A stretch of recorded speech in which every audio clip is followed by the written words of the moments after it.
Eres una carga, Yareli, dijo mi padre. Me encerraron en un asilo a 8 horas de casa para darle mi dinero a mi hermana. Pensaron que nadie lo sabría. Pero mi hermano grabó su confesión.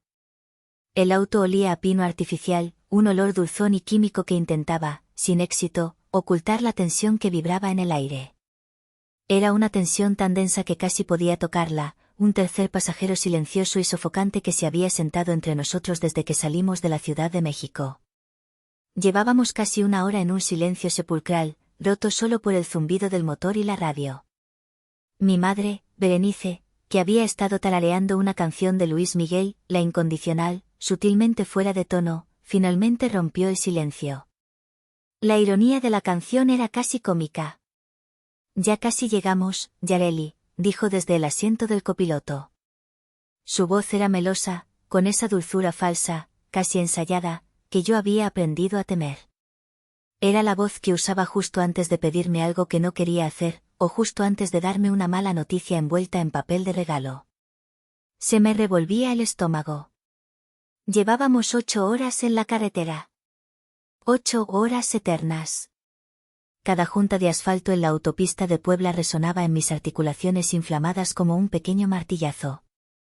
El lupus no perdona, y el asiento trasero de su sedán de lujo no estaba diseñado para el confort de un cuerpo enfermo, sino para el prestigio. El cinturón de seguridad me rozaba la clavícula, y cada bache era una pequeña descarga de dolor eléctrico en mis caderas y rodillas. Salimos de casa esa mañana, muy temprano, bajo la promesa de una sorpresa. Mis padres, Humberto y Berenice, me habían vendido la idea de un retiro holístico en las montañas de Veracruz. Aire puro, Yareli, había dicho mi padre, Humberto, sin mirarme a los ojos, su mirada fija en el tráfico matutino de la calzada de Tlalpan. Justo lo que necesitas para ese lupus tuyo. Un lugar de 5 estrellas, nos costó una fortuna. Lo mejor para nuestra niña. 5 estrellas. Nuestra niña. Las palabras resonaban huecas en mi cráneo. Lupus. Una palabra de 5 letras que había redefinido mi existencia a los 29 años. Me había robado mi carrera como editora de textos, un trabajo que amaba. Me había robado mi independencia, mi pequeño departamento en la Condesa. Me había robado a mis amigos, que lentamente dejaron de llamar, cansados de mis cancelaciones de última hora. Y me había devuelto, humillada y llena de una culpa corrosiva, a la casa de mis padres, al cuarto de mi infancia, con sus paredes color rosa pálido que ahora me parecían una burla. Me había convertido en lo que ellos veían cada vez que me miraban, la carga. Aún así, me aferré a la esperanza con la desesperación de quien se ahoga. Tal vez esta vez sea diferente. Tal vez realmente están preocupados por mí. Era una mentira piadosa que me contaba a mí misma, un mecanismo de defensa para sobrevivir al día a día. Pero mi cuerpo, adolorido y tenso por las horas en el auto, sabía que mentían. Un recuerdo de la semana pasada me golpeó con la fuerza de una bofetada. Era martes. Yo estaba en el sofá de la sala, cubierta con una manta, fingiendo dormir. Había tenido una mala noche, mis riñones me dolían. Mi hermana menor, Vianney, la hija de oro, de 25 años, entró como un huracán de perfume caro y energía frenética, tirando catálogos de bodas sobre la mesa del comedor. Eran gruesos, brillantes, carísimos. Mamá, es que no entiendes, se quejó, con ese tono de voz quejumbroso y nasal que siempre conseguía lo que quería. La hacienda en San Miguel de Allende no se va a pagar sola. Es la que usó la influencer Meli Montes. Y necesito el capital inicial para mi spa. Es mi futuro, por Dios. Mauricio y su familia esperan que yo aporte algo, no puedo quedar como una. Mi madre, Berenice, salió de la cocina secándose las manos en un trapo que costaba más que mis medicinas de un mes. Le acarició el cabello rubio perfectamente peinado. Tranquila, mi reina. No te estreses que te salen arrugas. Tu padre y yo nos encargaremos. Tú te mereces todo. Eres nuestro orgullo. ¿Y de dónde van a sacar el dinero?, pregunté yo desde el sofá. Mi voz sonó rasposa por la resequedad de la mañana. Las 3 miradas se giraron hacia mí. La de Vianney, llena de un desdén profundo, como si fuera una cucaracha que acababa de hablar. La de mi padre, vacía, como si yo fuera un mueble más, una interrupción. Y la de mi madre, fría como el hielo. Tú no te preocupes por eso, Yareli, dijo Berenice, su sonrisa desapareciendo instantáneamente. Tú preocúpate por tomarte tus medicinas y no ensuciar la manta nueva. Ya bastante tenemos con tus gastos. Ahora, en la autopista, el auto redujo la velocidad. Mi padre tomó una salida que no reconocí, una que el GPS de mi mente no registraba. Carretera Estatal 127. Se convirtió en un camino de terracería. La maleza y las ramas de los árboles empezaron a raspar las ventanas del auto, un sonido como de uñas largas arañando un cristal. Esto no era un resort de lujo. Esto era un lodazal. Mi corazón comenzó a golpear mis costillas, un tambor sordo de pánico. Papá, ¿dónde estamos? El GPS dijo que. El GPS no sabe, me cortó Humberto. Su voz era plana, sin inflexiones. El auto se detuvo. El motor se apagó, dejando un silencio aterrador, solo roto por el crujido del motor enfriándose. Estábamos frente a un edificio de concreto gris, de 2 pisos, desteñido por la humedad. Las ventanas tenían rejas. Un letrero oxidado, colgando de una sola cadena, se mecía con el viento: asilo, el ocaso. El olor a pino artificial fue reemplazado instantáneamente por algo peor.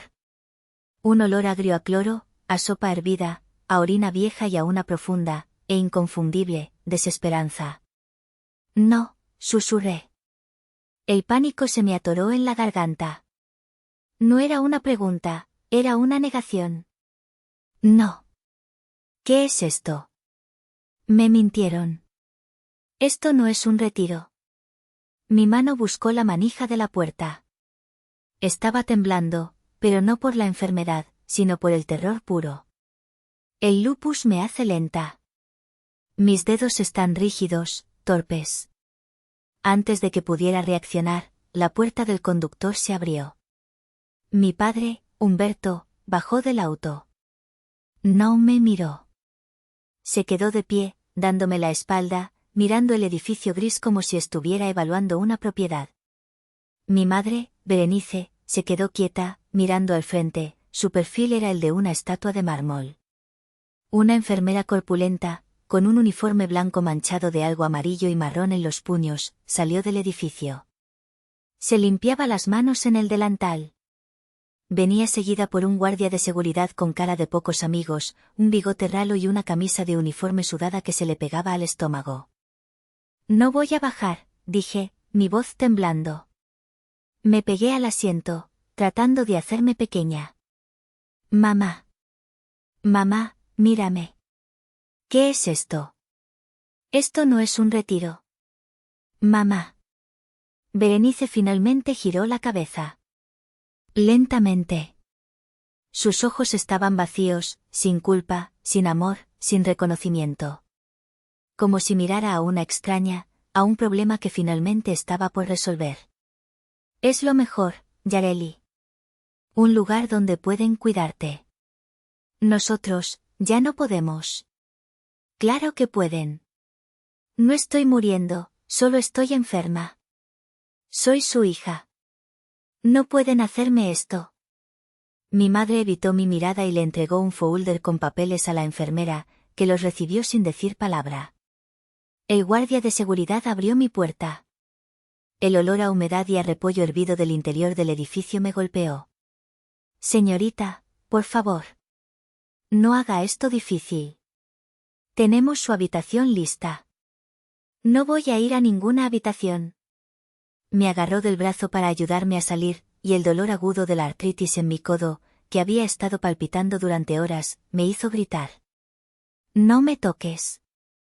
Teléfono y bolso, dijo el guardia, con la voz monótona de quien ha hecho esto 1000 veces. Son las reglas. No se permiten objetos personales en el área de cuidados. No les voy a dar nada. Papá. Papá, por favor. Diles algo. Mi padre se acercó. Su sombra me cubrió, bloqueando el sol de la tarde. Olía a su loción cara, una contradicción en este lugar inmundo. No hagas esto más difícil, Yareli, repitió, su voz plana, muerta. Me sujetó por el brazo, sus dedos apretando con fuerza sobre mi músculo adolorido. Eres una carga. La palabra. Otra vez. Me golpeó más fuerte que una bofetada. Carga.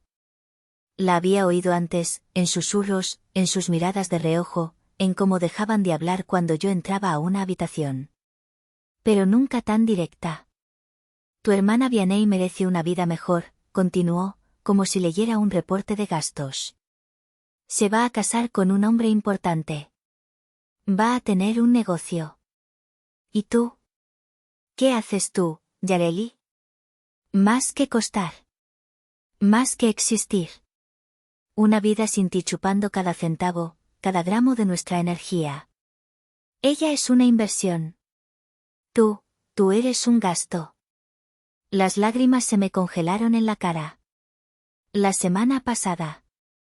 La imagen era tan clara. Yo en la cocina, mi madre acercándose con una taza de té de manzanilla. Te veo tensa, mi amor, dijo. Y el abogado necesita que actualicemos tus papeles del seguro. Con lo del lupus, necesitamos tener todo en orden. Firma aquí. No era un seguro. El poder legal, susurré, la sangre drenándose de mi rostro. El té. La prisa. La forma en que desvió la mirada. Me hicieron firmar un poder legal médico. Mi madre asintió, una sola vez. Sin arrepentimiento. Para emergencias. Como esta. Estás teniendo una crisis, Yareli. No estás pensando con claridad. Ustedes me están provocando la crisis, grité. Esto no es una emergencia. Es una sentencia. Es premeditado. El guardia me arrebató el bolso de las piernas. No, grité. Mi teléfono. Mi cartera. Mi laptop. Ahí está mi laptop. Mi trabajo. No pueden. Ya no necesitarás trabajar, querida, dijo Berenice, su voz suave y venenosa. Te vamos a cuidar. Vi a mi madre darle mi bolsa de lona, la que contenía todas mis medicinas, a la enfermera. Mi Plaquenil. Mis esteroides. Mi metotrexato. Mis salvavidas. Nosotros administraremos sus dosis, dijo Berenice a la enfermera, con voz de autoridad. Ella tiene tendencia a abusar o hacerse la víctima para llamar la atención. Sean estrictos. Mamá, grité, el terror era absoluto. Era una mentira. Yo era meticulosa con mis dosis. Necesito esas medicinas. Si no las tomo, mis órganos, mi riñón, fallará. Mamá, me vas a matar. Ellos saben lo que hacen, dijo, y por primera vez en todo el viaje, me sonrió. Una sonrisa delgada, cruel, satisfecha. Nos vemos pronto, Yareli. Me empujaron adentro. El guardia era fuerte. Yo, débil por el lupus y el viaje, no fui rival. Caí de rodillas en el vestíbulo que olía a lejía y tristeza. Corrí, o más bien, me arrastré hacia la puerta de cristal reforzado, golpeándola con mis puños débiles, que ya se estaban hinchando. Vi cómo subían al auto. Vi cómo daban la vuelta en el lodazal, salpicando el letrero de El Ocaso. Vi cómo se iban por el camino de tierra, sin mirar atrás ni una sola vez. La puerta principal se cerró con un clic metálico. Luego, el sonido de una llave girando en la cerradura. Estaba atrapada. La primera noche en El Ocaso fue un descenso al infierno. Me encerraron en un cuarto húmedo en el segundo piso. La pintura verde hospital se estaba cayendo de las paredes en tiras húmedas, revelando manchas de moho negro. Solo había una cama de metal oxidada, un buró desvencijado y una sola luz fluorescente en el techo que zumbaba. Un zumbido agudo y constante que se te metía en el cráneo, como un mosquito que nunca podías matar. El dolor de la artritis por el lupus, siempre presente, comenzó a quemar con más intensidad. Era una combinación del estrés del abandono, el viaje agotador y, lo más aterrador, el hecho de que no me habían dado mi dosis completa de la noche. Cuando se lo dije a la enfermera corpulenta, la misma que me recibió, se rió. Una risa corta, sin alegría. Aquí todas dicen que se están muriendo. Tómate este paracetamol y duérmete. La directora dijo que no más dramas por hoy. Me acurruqué en la cama, que olía a polvo y a sudor viejo. Temblaba de frío y de rabia. Y recordé. La mente hace eso, supongo. Cuando el presente es insoportable, te arroja al pasado, a tu propio museo del dolor, para que entiendas cómo llegaste aquí. El primer recuerdo, el más doloroso, el que definía todo, fue de 10 años atrás. Yo tenía 19 años. Estaba recién diagnosticada, sentada en el sofá de la sala, aterrada por un futuro incierto, mis articulaciones hinchadas por mi primera gran crisis. Vianney, con 15, era la estrella de la familia, la capitana de las porristas, la de las calificaciones perfectas, la que todos adoraban. Mi hermano mayor, Gaspar, de 24, acababa de graduarse como ingeniero de software y estaba de visita. Gaspar, el observador silencioso, el que siempre leía, el que nunca encajaba con el ruido de mis padres. Él descubrió algo. Descubrió que mis padres habían vaciado el fondo que mis abuelos me dejaron para la universidad. Lo habían usado para comprarle un auto nuevo a Vianney, un convertible rojo brillante para su fiesta de 15 años, y para pagar sus clases de equitación. La pelea fue monumental. No fue una discusión, fue una explosión. Fue la última vez que vi a mi hermano en esa casa. La están destruyendo, le gritó Gaspar a mi padre, agitando los estados de cuenta bancarios en su mano. Yareli necesita ese dinero para sus tratamientos, para su futuro. No para que Vianney presuma en la escuela. La respuesta de Humberto fue un puñetazo. Un golpe seco, con el puño cerrado, que estrelló a Gaspar contra la pared de la sala. El sonido de su cabeza golpeando el yeso me hizo saltar. En esta casa se invierte en los ganadores, no en los problemas, gritó mi padre, con la cara roja de ira. Si tanto te importa la enferma, lárgate con ella. Fuera de mi casa. Gaspar se limpió la sangre del labio. Me miró. Sus ojos estaban llenos de furia y de una súplica desesperada. Vámonos, Yareli. Ahora. Hacemos las maletas y nos vamos. Pero yo me quedé. Me paralicé. Me hundí en la manta, temblando. Demasiado enferma, demasiado asustada de empezar de cero, demasiado débil. Y, en el fondo, paralizada por la culpa. Gaspar me estaba defendiendo, y yo no podía moverme. Él vio mi silencio. Su rostro se endureció. El dolor en sus ojos fue peor que el golpe. Entiendo. Se fue a su cuarto, hizo una maleta en 5 minutos, y se fue. Humberto le arrojó su cartera al jardín. Y no vuelvas, traidor. Gaspar se fue esa noche. Se fue de la ciudad. Se fue de nuestras vidas. Y mi culpa se convirtió en otra cadena que me ataba a esa casa. El segundo recuerdo. 2 años atrás. El funeral de la abuela, la madre de mi padre. Ella siempre me había querido, en silencio. Ella era la única que leía los libros que yo le recomendaba. Antes de morir, me apretó la mano. Yo te cuidaré, mija. No dejes que te roben tu futuro. El abogado leyó el testamento. Y finalmente, dejó un fondo fiduciario de 800,000 pesos, destinado única y exclusivamente para el cuidado médico de mi nieta Yareli, administrado por sus padres, Humberto y Berenice. Recuerdo la sonrisa tensa de mi madre.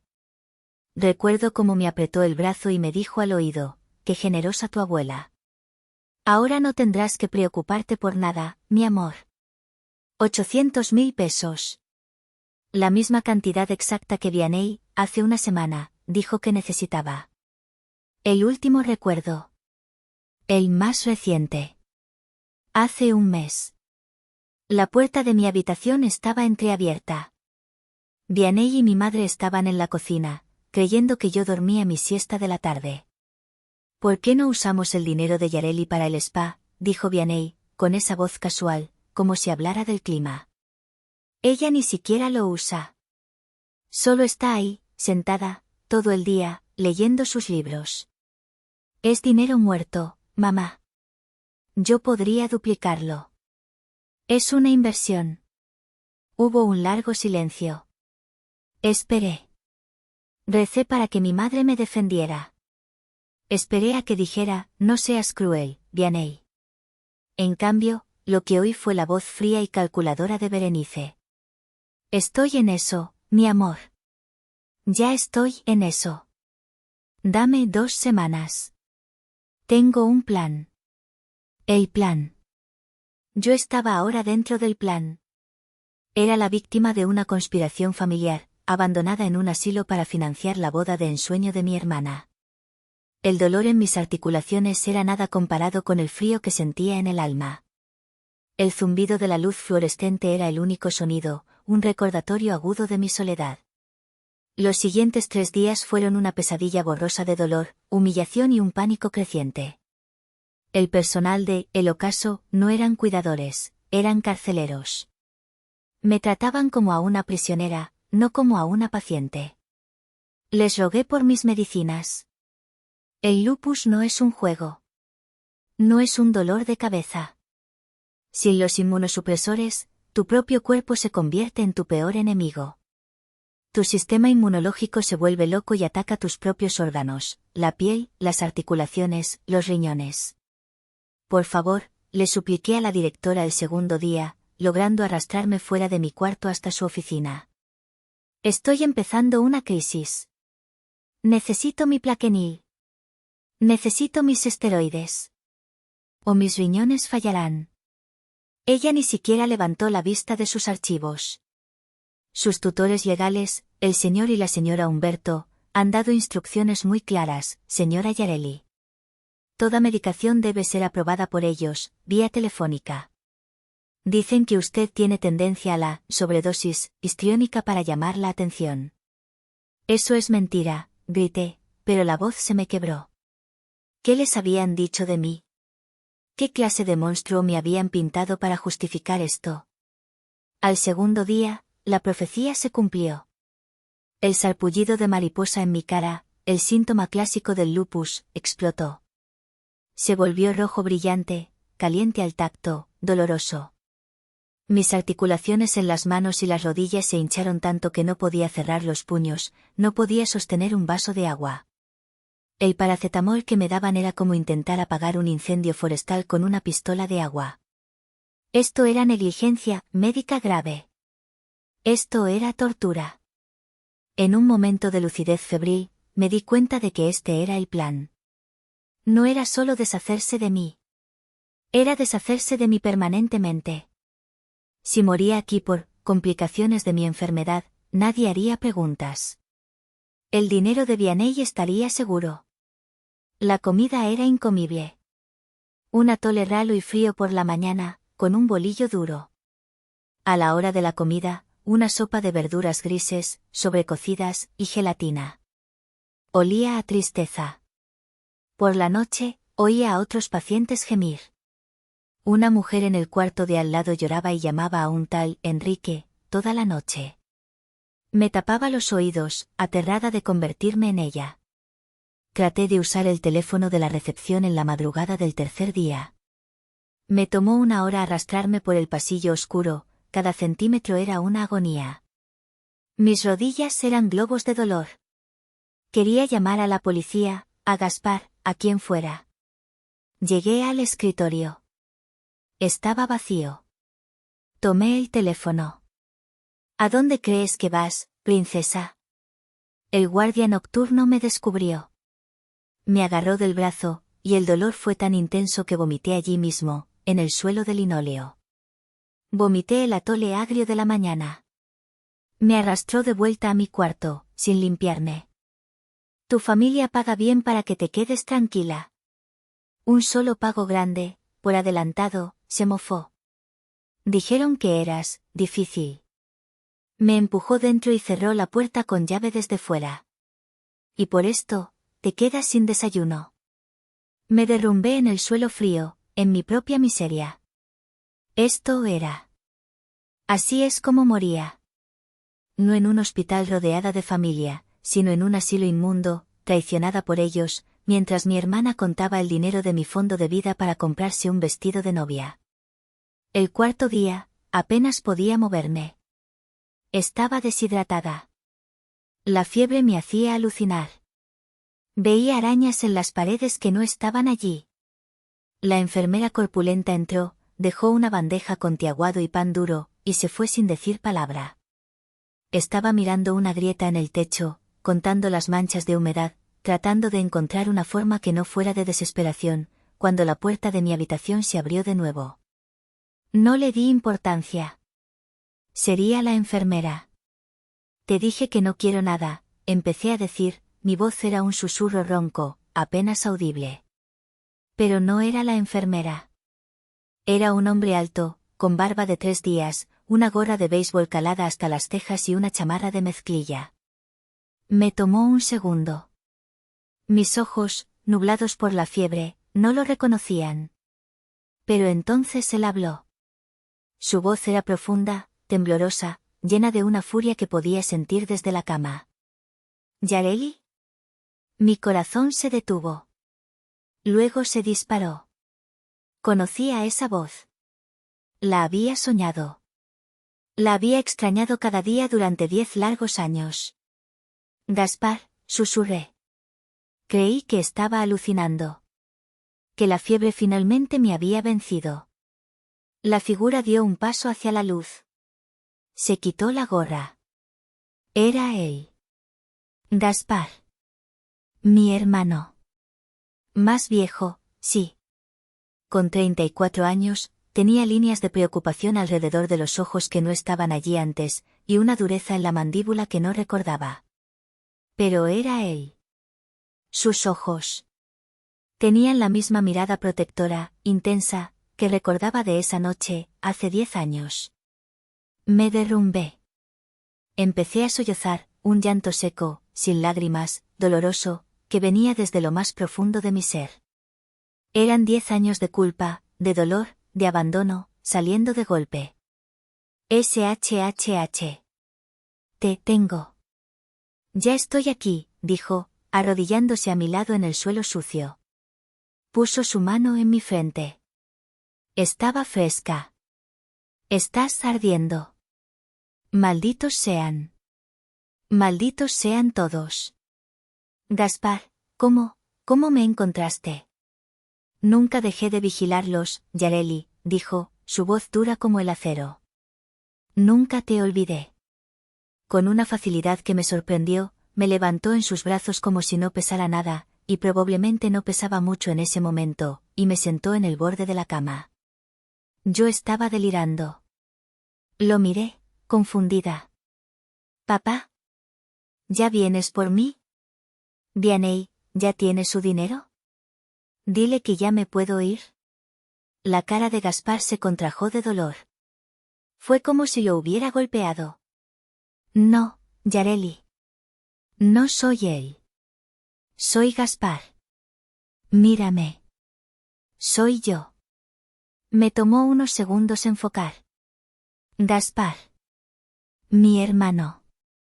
El que se fue. No soy tonto, continuó, mientras sacaba su teléfono. Soy ingeniero de software, ¿recuerdas? El cerebrito, del que se burlaban. Sacó una botella de agua de su mochila y me la dio. Bebe. Despacio. El agua fría fue lo mejor que había sentido en días. Hackeé sus cuentas bancarias hace años, después de que me corrieron. Necesitaba asegurarme de que estabas bien. Que no te hicieran lo mismo que a mí. Su cara se ensombreció. Y no lo estabas. Vi cómo se drenaba tu fondo universitario. Vi cómo pagaban sus tarjetas de crédito con él. Vi cómo te compraban ropa barata de supermercado mientras Vianney se iba a Europa. Y no hice nada.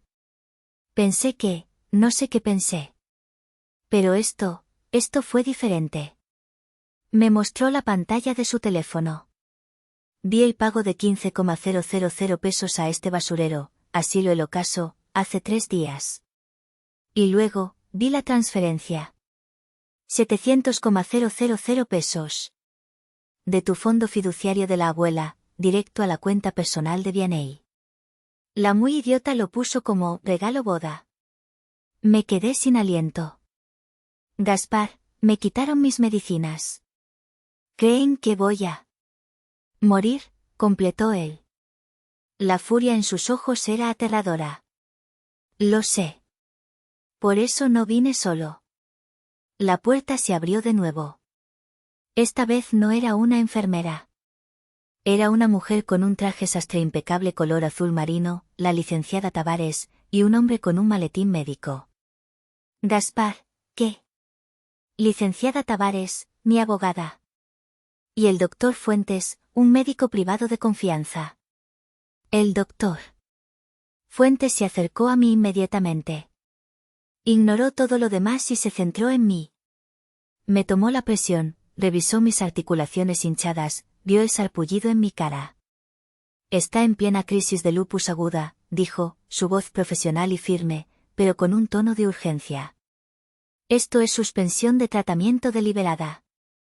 Es negligencia grave. Necesita esteroides intravenosos ya. Ustedes no pueden estar aquí, gritó una voz. La directora del asilo había subido corriendo, alertada por la presencia de extraños. Llamaré a seguridad. Llámelos, dijo la licenciada Tavares, su voz cortante como un bisturí. Y llame a la policía, si quiere. Soy la licenciada Tavares, abogada del señor Gaspar, el hermano de la paciente. El poder legal que ustedes tienen fue obtenido bajo coacción y fraude, mientras la paciente estaba bajo medicación. Y este médico, señaló al doctor Fuentes, certifica que ustedes están cometiendo negligencia médica que pone en peligro la vida de la paciente. O la deja salir ahora mismo, o llamo a la COFEPRIS y a la Fiscalía General por privación ilegal de la libertad y posible intento de homicidio. La directora, pálida y sudando, temiendo la demanda y perder su licencia, retrocedió. Ella no está obligada a quedarse. Es un retiro voluntario. Nadie la está reteniendo. Mentira, si se desde la cama. Gaspar me envolvió en una manta que traía. Vámonos de este basurero.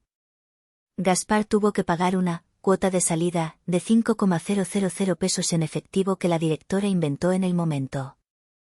Llámelo gastos administrativos, dijo ella.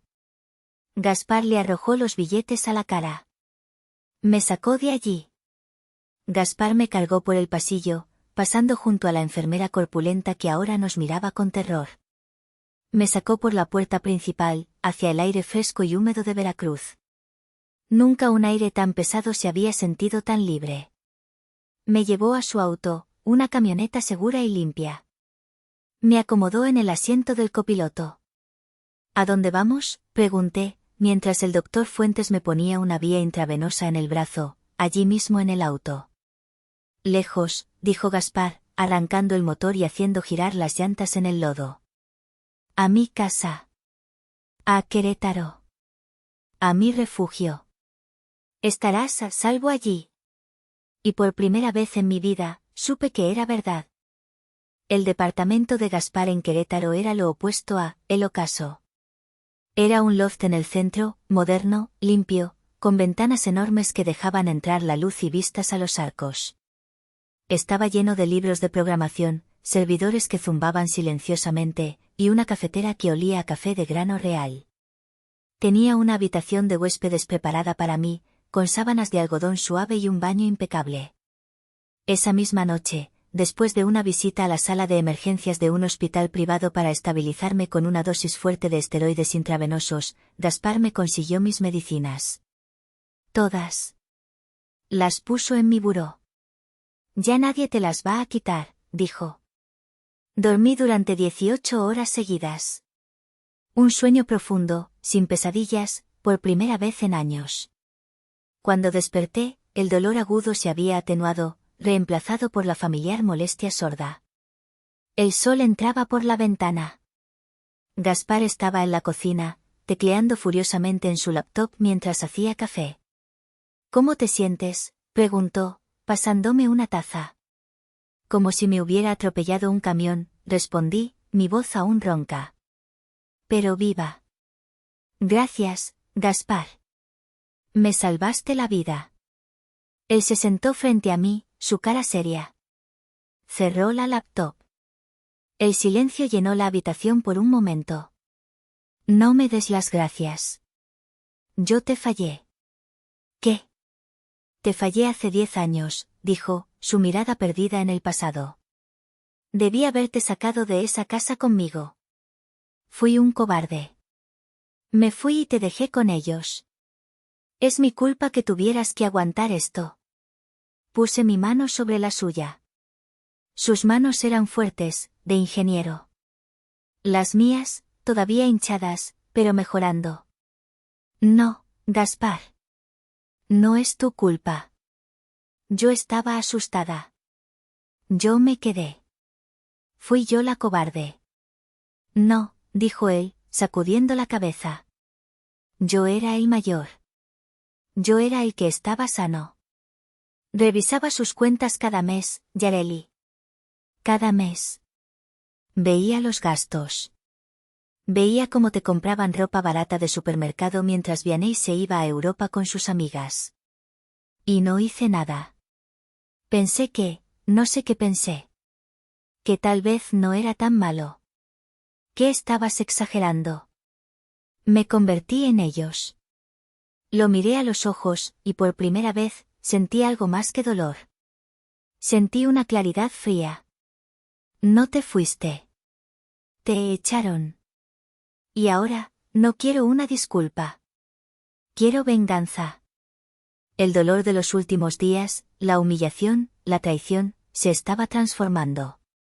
El hielo estaba reemplazando a la desesperación. Ya no era tristeza. Era rabia. Una rabia fría, pura y enfocada. Ahora, dije, mi voz sonando más fuerte de lo que me sentía, me vas a ayudar a destruirlos. Una sonrisa lenta y sombría se dibujó en la cara de mi hermano. Eso esperaba que dijeras. Abrió su laptop. No solo tengo las transferencias bancarias, dijo. Tengo más. Mucho más. Me mostró todo. El robo de los 800,000 pesos, desglosado. El estado de cuenta del fideicomiso, drenado en un solo día. La prueba irrefutable del abandono premeditado, los datos del GPS del teléfono de Humberto, probando el viaje de 8 horas de ida, una estancia de 30 minutos en el asilo, y el viaje de 8 horas de vuelta. Y luego, dijo Gaspar, poniéndose unos audífonos y trabajando en su teclado, está la pistola humeante. ¿Qué? Aquí en sus teléfonos hace años. Puse un troyano en el teléfono de Berenice. Un keylogger y un grabador de audio ambiental. Graba todo lo que dice. Mi corazón se aceleró.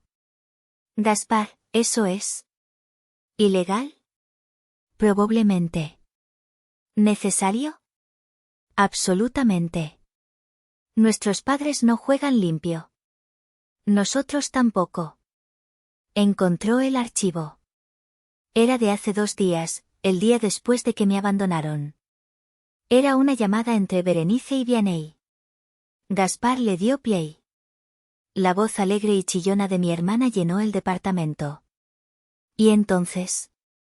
Ya. ¿Ya se fue la carga? Y luego, la voz de mi madre. Mi madre. Fría, satisfecha, triunfante. Ya está, mi reina. El estorbo se fue. Está en un lugar encantador en Veracruz donde no molestará a nadie. Ahora, a planear esa boda de ensueño. Esos 800,000 pesos son todos tuyos. El aire salió de mis pulmones. Me doblé por la mitad. Era una cosa sospecharlo. Era otra cosa oírlo. Oír el triunfo en sus voces. El estorbo se fue. Gaspar detuvo la grabación. La sala quedó en silencio, excepto por el zumbido de mi propia rabia. Bien, dije, secándome una lágrima que no era de tristeza, sino de furia pura. Tienen una boda que planear. Démosles un espectáculo que nunca olviden. Pasamos las siguientes 2 semanas planeando. La primera semana fue para mi recuperación. Fue casi un milagro lo que la medicina correcta, la comida decente y la ausencia de abuso psicológico pueden hacer. Gaspar me llevó con un reumatólogo de primera en Querétaro. Me ajustaron la dosis. Comencé a sentirme como yo otra vez. La segunda semana fue para la estrategia. Nos reunimos de nuevo con la licenciada Tavares en sus oficinas. Eran impresionantes, en un edificio de cristal. Era una mujer aguda, de unos 50 años, con una mirada que no se perdía nada y un traje impecable. Legalmente, dijo, cruzando los dedos sobre su escritorio de caoba, los tenemos. Fraude, abuso de confianza, robo, negligencia. Podemos congelar sus cuentas ahora mismo. Presentar cargos criminales. No, la interrumpí. Tavares y Gaspar me miraron. Si congelamos sus cuentas ahora, expliqué, sintiendo como la niebla de la enfermedad se disipaba de mi cerebro, ellos se victimizarán. Llorarán con todos sus amigos. Dirán que Gaspar y yo somos los malos, los rencorosos. No. Quiero que el mundo sepa quiénes son. Quiero que todos esos amigos de sociedad que mi madre tanto admira la vean por lo que es, una ladrona. Gaspar sonrió. Tiene un punto, licenciada. ¿Quieres que la humillación sea pública? Quiero que sea proporcional al daño, corregí. Ella me abandonó en privado. Yo la expondré en público. La licenciada Tavares asintió lentamente, una sonrisa de tiburón apareciendo en su rostro. Me encanta. Un caso de fraude clásico con un toque de drama familiar. Entendido. Prepararé las notificaciones. El objetivo era claro, la gran fiesta de compromiso y lanzamiento del Spa de Vianney. Sería en 2 semanas, en el Hotel St. Regis de la Ciudad de México. El epicentro de la gente que Berenice quería impresionar. Gaspar, le dije esa noche, necesito que confirmes que esa grabación de audio es admisible en la Corte Civil. Ya lo es, dijo él. México es un estado de una sola parte. Si una de las personas en la llamada la graba, es legal. Y aunque no lo fuera, no vamos a un juicio penal, todavía. Vamos a un juicio social. Perfecto. La licenciada Tavares fue brillante. Prepararé las notificaciones de demanda civil. No congelaremos las cuentas todavía. Dejaremos que firmen el último cheque para la fiesta. Dejaremos que paguen el depósito del salón, la champaña, las flores. Dejaremos que la burbuja se infle lo más posible, antes de reventarla. No congele la cuenta de la florería, le dije por teléfono a la licenciada Tavares unos días después. Ella se rió. Entendido, señora Yareli. Quiere que el escenario sea perfecto. Quiero que la caída sea desde lo más alto posible, respondí. Los días siguientes fueron una transformación. Hice fisioterapia. Gaspar contrató a un terapeuta que venía al departamento.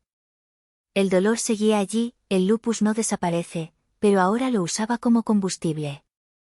No puedo, grité un día, tratando de levantarme de una sentadilla, mis rodillas temblando. Sí, puedes, me gritó el terapeuta. Levántate. Por cada peso que te robaron, un paso más. Y me levanté. Gaspar me llevó de compras. No puedes ir a esta batalla con tus pijamas de enferma, dijo. No compramos un vestido. Compramos un traje sastre. Un traje sastre de pantalón, de un intenso color rojo vino. Fuerte, impecable. El día antes de la fiesta, me paré frente al espejo de cuerpo completo en el departamento de Gaspar. Mi cabello estaba arreglado. Mi maquillaje, impecable, cubriendo cualquier palidez. El sarpullido de mariposa había desaparecido gracias a la medicación. Todavía necesitaba un bastón para caminar distancias largas, mis rodillas no estaban al 100%. Gaspar me había comprado uno elegante, de madera oscura con un mango de plata. No era una muleta. Era un accesorio de poder. Me miré en el espejo. La mujer que me devolvía la mirada no era la víctima temblorosa de El Ocaso. No era la hija culpable que se escondía en el sofá. Era la que iba a cobrar la deuda. ¿Lista?, me preguntó Gaspar, que me esperaba en la puerta. Estoy lista, respondí, tomando mi bastón, sintiendo el peso frío de la plata. Vamos a la fiesta. El salón, Diamante, del Hotel St. Regis en Reforma estaba sofocante. No por el calor, el aire acondicionado funcionaba perfectamente, sino por el dinero. Olía a perfume caro, a champaña francesa que fluía como agua, y a esa desesperada necesidad de aparentar que define a la sociedad de mi madre. Cientos de personas, la élite de la Ciudad de México, circulaban con copas en la mano, riendo con risas falsas. Berenice, mi madre, era la reina de la noche. Llevaba un vestido de diseñador color esmeralda que costó, lo sabía por los estados de cuenta que Gaspar hackeó, 80,000 pesos. Sonreía a diestra y siniestra, recibiendo felicitaciones. Humberto, mi padre, estaba a su lado, hinchado de orgullo en un smoking que le quedaba apretado, repartiendo puros. Y allí estaba ella. Vianney. Mi hermana. El centro del universo. Radiante, en un vestido blanco con cristales incrustados que seguramente costó más que mi tratamiento de un año. Se reía, presumiendo su anillo de compromiso, un diamante dolorosamente grande, a un círculo de mujeres que la miraban con envidia y sonrisas falsas. Todo esto, pagado con mi vida. Pagado con mi fondo médico.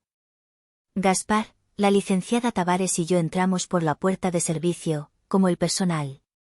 Gaspar había hackeado la lista de invitados y había agregado nuestros nombres y el de la licenciada, además de alertar a la seguridad del hotel sobre una posible alteración del orden por parte de invitados fraudulentos, para que estuvieran atentos, pero no a nosotros. Nos quedamos en la parte de atrás del salón, en la oscuridad, cerca del control de audio y vídeo. Es la hora, susurró Gaspar. Se veía tranquilo, pero sus nudillos estaban blancos. El brindis. El catalizador. Vianney subió primero al escenario, risueña. Gracias a todos por venir. Quiero agradecer a mi increíble prometido, Mauricio, por salvarme de una vida aburrida, y a mis papis, por supuesto, por creer en mis sueños, sin importar el costo. Más aplausos. Él, sin importar el costo, me revolvió el estómago. Luego, Berenice subió, tomó el micrófono, y la música de jazz se atenuó. Queridos amigos, exclamó, su voz vibrando de emoción. Familia. Gracias a todos por venir. Por compartir este momento tan especial para nuestra familia. Como saben, mi hija Vianney no solo se casa, sino que hoy lanza su increíble línea de spas, Vianney Eclat. Blandió su copa. Humberto y yo siempre hemos creído en nuestros hijos, continuó, y casi me ahogo con mi propia bilis. Siempre hemos sacrificado todo por ellos. Miró a Vianney con lágrimas falsas en los ojos. Pero Vianney, ella es especial. Ella es nuestro orgullo, nuestra mejor inversión. Humberto y yo siempre hemos sabido dónde invertir en lo que realmente importa. Esa fue mi señal. Ahora, le dije a Gaspar. Las luces del fondo del salón, donde estábamos, se encendieron. Las puertas principales, al otro lado del salón, se abrieron de golpe, no por nosotros, sino por el personal del hotel, como estaba planeado. Y entré yo. Yareli. Sola al principio. Mi bastón de mango de plata golpeando rítmicamente el mármol pulido. El sonido era agudo en el silencio repentino. Con mi traje rojo vino, caminé por el pasillo central, entre las mesas de los invitados. La gente se giraba. Podía oír los susurros. ¿Esa no es la otra hija? ¿La enferma? A mi lado, en la oscuridad, Gaspar caminaba hacia la cabina de audio. Detrás de mí, la licenciada Tavares, con un portafolio que parecía pesar 1 tonelada. La música se detuvo. Las conversaciones cesaron. Cientos de cabezas se giraron. Vi la cara de mi madre en el escenario. Su sonrisa se congeló. El color desapareció de su rostro. Vi a mi padre. Abrió la boca, pero no salió ningún sonido. Se puso blanco, pálido como el mantel de la mesa principal. Y vi a Vianney. Su copa de champaña se resbaló de sus dedos. Se estrelló contra el suelo, un sonido agudo que rompió el silencio. Yareli, susurró, pero su voz se escuchó en el micrófono de mi madre, que seguía encendido. ¿Qué haces aquí? Deberías estar en... Se calló. Demasiado tarde. Flotó en el aire, una pregunta que todos oyeron. Caminé directamente hacia el escenario. No corrí. No me tambaleé. Cada paso era deliberado, aunque mis rodillas gritaban de dolor. El odio era un mejor analgésico que la morfina. Subí los 3 escalones, clip, clop, de mi bastón era el único sonido. Mi madre, Berenice, estaba paralizada, con el micrófono colgando de su mano. Yareli, querida, empezó a decir, tratando de recuperar la compostura. ¡Qué sorpresa! No es el momento. ¿Estás confundida, la enfermedad? Se lo quité suavemente de la mano. El metal estaba frío. No, mamá, dije, mi voz amplificada por el sistema de sonido del St. Regis. Era clara y firme. No temblaba. Estoy más lúcida que nunca. Buenas noches, dije a la multitud atónita. Disculpen la interrupción. ¡Qué fiesta tan maravillosa! ¡Qué vestido tan hermoso, Vianney! ¡Qué spa tan caro! Me giré hacia mi madre. Estaba a centímetros de mí. Podía oler su perfume caro. Mamá, tienes razón. Hablemos de inversiones. El silencio en el salón era total. Podías oír el hielo derritiéndose en las copas. Todos los teléfonos celulares estaban en alto, grabando. Vieron, le dije a la multitud, caminando hacia el centro del escenario, la inversión, para esta fiesta espectacular, para este vestido de miles de pesos, para este anillo de diamante, y para el nuevo y lujoso spa de mi hermana Vianney, provino de un lugar muy especial. Me acerqué al borde del escenario. Provino de los 800,000 pesos de mi fondo médico. El fondo que mi abuela me dejó para salvarme la vida. Hubo un jadeo colectivo. Un fondo, continué, mi voz bajando, volviéndome más letal, que mis padres, Humberto y Berenice, robaron. Es mentira, gritó Berenice, finalmente reaccionando. Está loca. Está enferma. Seguridad. Saquen a esta. ¿Estoy enferma, mamá?, pregunté. Sí. Lo estoy. Tan enferma que ustedes dos, señalé a mi padre, que estaba paralizado, me llevaron a un asilo inmundo en Veracruz hace 3 semanas. Me quitaron mis medicinas. Y me abandonaron allí, esperando que muriera. Todo para que Vianney pudiera tener esta fiesta. El caos comenzó. Murmullos de horror. No puede ser, qué barbaridad. Pruebas, gritó alguien desde el fondo. Gaspar, dije tranquilamente, ¿serías tan amable? Gaspar, que ya estaba en la cabina de audio, conectó su laptop. Le hizo una señal al técnico de sonido. Y entonces, la voz de mi madre llenó el salón. La grabación. Clara como el cristal. Ya está, mi reina. El estorbo se fue. Está en un lugar encantador en Veracruz donde no molestará a nadie. Ahora, a planear esa boda de ensueño. Esos 800,000 pesos son todos tuyos. Vianney soltó un grito que no fue humano. Mentira. Apaguen eso.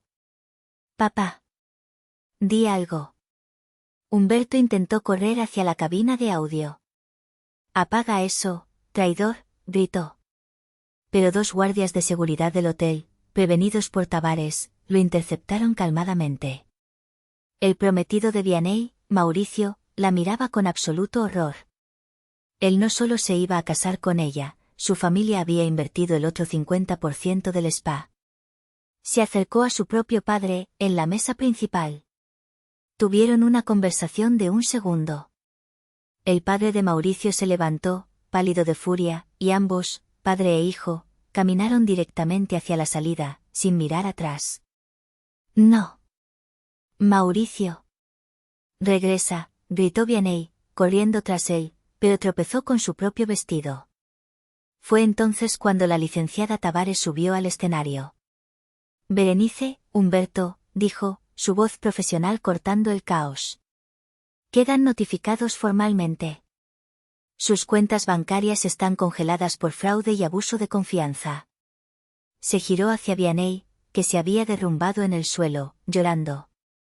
Y Vianney, el dinero en la cuenta de tu spa está legalmente en disputa como producto de un robo. Nos vemos en la corte.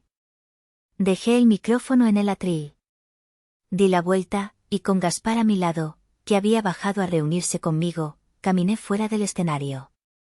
Atravesamos el salón, la gente abriéndose a nuestro paso como el mar. No miré atrás. No necesitaba hacerlo. Podía oír los gritos de Vianney y el llanto histérico de mi madre. Era el sonido de la justicia. La boda se canceló, por supuesto. El spa nunca abrió. Sus cuentas siguen congeladas y enfrentan un juicio penal por fraude y negligencia. Gaspar y yo vivimos juntos por un tiempo, pero ahora tengo mi propio lugar. Trabajo como editora remota, mi salud está estable. Ayer, una tía, una de las monas voladoras de mi madre, me llamó llorando. Dijo que Humberto está sumido en una depresión profunda, que mi madre no sale de su cuarto. Dijo que arruiné a la familia. Me pidió que perdonara la deuda y retirara los cargos, por el bien de todos. Le dije que la justicia era lo único que importaba ahora, y que nos veríamos en el juicio. Me colgó llamándome monstruo. Colgué el teléfono. Monstruo. Tal vez lo soy. Pero, ¿quién crea a los monstruos? ¿Soy la mala por decirle que la justicia es lo único que importa ahora?